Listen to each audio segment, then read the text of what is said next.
Nandide kai! Kai miss Epsipas!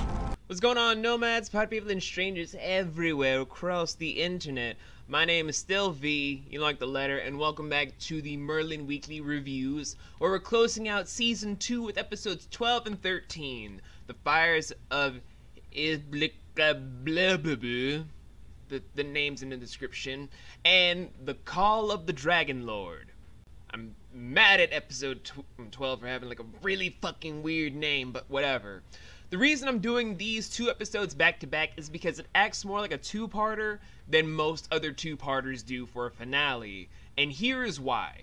With episode 12 being the darker half of a kind of family-esque dynamic forming between two magical beings, and the 13th episode being the lighter half, it's like a yin-yang effect. But why is that? Let's go into the gist of what happened in both episodes. In episode 12, we have Morgana meeting up with more ghosts again to summon up 7 knights from an order I believe called the Knights of Mither, where they're trying to lull everyone in Camelot into a feverish, dreamlike state so that she can have Uther be murdered and have a whole new kingdom in place because Uther kind of deserves to die.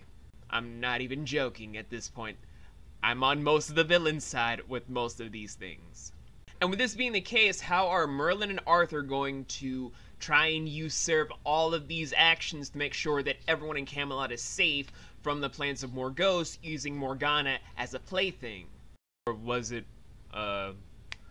plot device, that's it, plot device, not plaything. Although they're both pretty much the same fucking thing at the end of the day. And the whole thing of trying to figure out what the connection is between Morgana and more ghosts is being more, I guess, foreshadowed in this episode than any other episode in Season 2. But episode 13 finally culminates itself from the events that happened at the end of the 12th episode of Merlin finally freeing John Hurt Dragon, aka Kilgore, his true dragon name, as they're in search of a Dragonlord to lull him into a state of euphoric bliss so they can kill the dragon. Can they find the legendary Dragonlord that can make sure all this happens? Who is this legendary Dragonlord? What's his connection with Merlin? And how come I showed that clip at the beginning? Well, just calm down, guys. Watch the episode real quick and then come back here. Okay. Assuming you guys either already saw the episodes, are gonna watch these after hearing me talk about the shit, or just don't care, let's dive into whole things right here, right now, from just part 1 and part 2. In part 1 in particular, I honestly was conflicted. On one regard, I wanted Merlin and Arthur to win because, well, if Camelot falls, then Arthur has no kingdom and destiny is pretty much bullshit. But at the same time, Morgana and Ghost's plan wasn't really that evil. It's like every other villain. We need to kill Uther. Why? 'Cause he's racist, he killed our kind, made us feel like villains, and he must be stopped because he's a giant dick waffle. Well, at least he's not a dick in a chariot. A dick in a chariot? What is that? Don't look up dick in a chariot. I'm just saying, right here, right now. Don't look up dick in a chariot. But the whole entire culminating factor of it was the fact that the John Hurt Dragon kept telling Merlin for about 2 seasons now that he needs to kill Morgana. And in that moment, in that time frame, in that particular episode, Morgana needed to finally fucking die. I mean, yeah, she dies in Jurassic World, but that's like a whole nother several centuries away from her current time period. Right now, though, it's just like, nah, bitch, you need to die. Yeah, you are keeping people from waking up because of bullshit that you and more ghosts are doing. Yeah, you need to die. You need to die today. And that kind of culminates into all the events that kind of transpires with episode 13 picking up, I would assume, maybe 3 to 4 days later, as stated in the beginning of the episode, where Kilgore, now finally free and wants to have revenge on Uther, decides to do what most people do when wrongfully imprisoned. Go on a killing spree. And it's like, honestly, if you guys were wrongfully imprisoned for, I would assume, several centuries, and being lured in there by someone that you thought was your best friend, yeah, I could see your whole thing of wanting to kill everybody. But one problem there, stupid. The prophecy of Arthur and Merlin ushering in a new veil of peace for all of Ambion. I'm not on John Hurt's side in that episode. But I am surprised to see that we get a lot more stuff with Merlin's whole historical backstory for himself of what his father truly was. Even though it then leads to a giant heartbreaking thing that I think is the major theme for Season 2, which is loss and revamping. Loss kind of revamps the whole being and character to just ascend towards a better position for themselves, a new power for themselves, a new status of mind.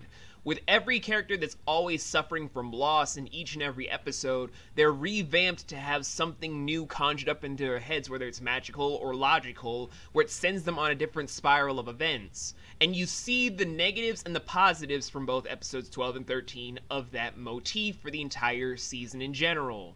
From Arthur having to lose out on trying to finally fall in love with Gwen, he's trying to revamp himself into someone that is being more selfless, kind-hearted, and less foolhardy, but nevertheless not having his heart truly in the position. Merlin has lost a lot this season. He's lost a love interest, he's lost a father, he's lost sensibility about what to do with reality thanks to certain different MacGuffins and plot points, but he's still revamping to be a pretty good magician, as well as shown in the clip at the beginning, a Dragonlord that can speak with dragons, or dragons singular, because there's no dragons anymore. And Morgana. Oh god, Morgana, she has lost a lot this season to be revamped into a vindictive, betraying asshole that I hope dies very painfully. Because I don't remember how her story arc ends when the series finally ends. With that being the case, though, I just wanted to mainly get into those small topics because this whole two-part event, even if it wasn't deemed a two-parter by any stretch of the imagination, was a lot more compelling than a lot of the episodes that came out with Season 2 as a whole. Was it the greatest two-parter in the entire series of Merlin? Not quite. No, we haven't gotten to the greatest two-parter in Merlin history as of yet. But this goes very up high as to a culminating factor of back-to-back episodes for a finale. Unless you count Orphan Black, that has amazing finales all the time, I'm just saying. Clone Club for life, y'all! So, man, my love of Orphan Black blinded me. What was I doing again? Oh, right, ratings. So, for the entirety of rating both episodes together as if they're both simultaneous episodes just playing back-to-back as two-parters, because that's what I'm still going with. It's still two-parters in my head. I'm going to give both of these episodes together a full-blown 12.2 out of 13, B+, with a 5.2 out of 7-star rating because of how much it sold itself as a season finale, how much it sold itself for character development and a lot of different things for character analysis and how you can do motifs and actions pretty well for all of the characters that you've built up with for the entire season. It's something that you want to study if you're either into film production, making TV shows or web series in general, or just trying to make a convincing and compelling story arc for your own character's means. You can't just sugarcoat it by just saying, oh, we're just doing this because shock value. This is kind of the thing that makes me gravitate more with the show the more I rewatch this, because it does display what you can do right and wrong with things. This being one of the best examples about how to set up a good finale for all characters involved and trying to leave out more red herrings and foreshadowings for future storylines. But enough about all that waxing poetic bullshit.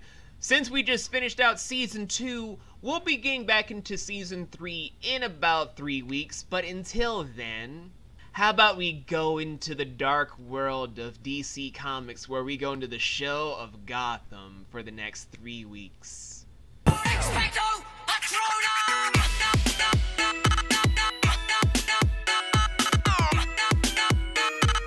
Expecto! Are you one of those those so-called badasses.